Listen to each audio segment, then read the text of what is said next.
எல்லா உயிரினங்களுக்கும் பொதுவான ஒரு விஷயம் ஒத்து போகுனா அது இசையாக மட்டும்தான் இருக்க முடியும். இயற்கையோட நிறைய படைப்பில் முக்கியமான ஒன்றுனும் மனிதனோட கண்டுபிடிப்பில் மிக முக்கியமான ஒன்றுன்னு கூட சொல்லலாம். அப்படியாப்பட்ட இசையில் ஏன் பல பாகுபாடு பார்க்குறாங்க? குறிப்பாக இது தடுக்க வேண்டிய அரசாங்கமே தன்னுடைய நிகழ்வுகளை நம்முடைய பாரம்பரிய இசை மற்றும் இசை கருவிகளை பயன்படுத்துறது இல்லை. இந்த இசைப்பள்ளிகளானது எப்போ துவங்கப்படுது அப்படின்னா 1997 இசைப்பள்ளிகள் இருந்து துவங்கப்பட்டது.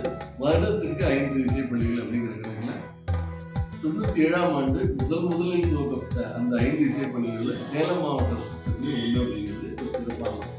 இந்த இசைப்பள்ளிகள் தமிழ்நாட்டில் இருக்க பாரம்பரிய இசை கலைகள் அழியாமல் பாதுகாக்கணுன்ற நோக்கத்தால் உருவாக்கப்பட்டது.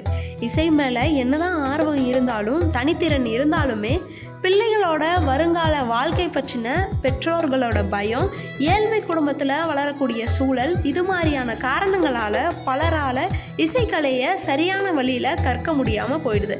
ஆனால் உண்மையை சொல்லப்போனால் இசைத்துறையில் எக்கச்சக்கமான வாய்ப்புகள் இருக்குது. அருங்கலைகள்னு நம்ம சொல்லுவோம். அது மாதிரி நம்ம கர்நாடிக் மியூசிக் இதெல்லாம் நம்ம வெளியில் போய் கற்றுக்கணும்னா ஃபீஸ் மாதம் 3000 4000 கொடுக்கணும்.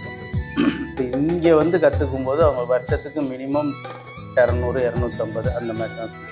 அது என்னன்னா, அறநிலையத்துறையோட கோயில்களில் நாதஸ்வரம், தமிழ், தேவாரம் மாதிரியான கலைகளை கற்ற மாணவர்களுக்கு, அதுவும் குறிப்பாக இசைப்பள்ளியில் பயிற்சி பெற்ற மாணவர்களுக்கு தான் முன்னுரிமை தராங்க. அதோட குரல் இசை, வயலின், மிருதங்கம் கற்ற மாணவர்களுக்கு அரசு மற்றும் தனியார் பள்ளியில் ஆசிரியராகவும் பணிபுரியவும் வாய்ப்பு இருக்குது.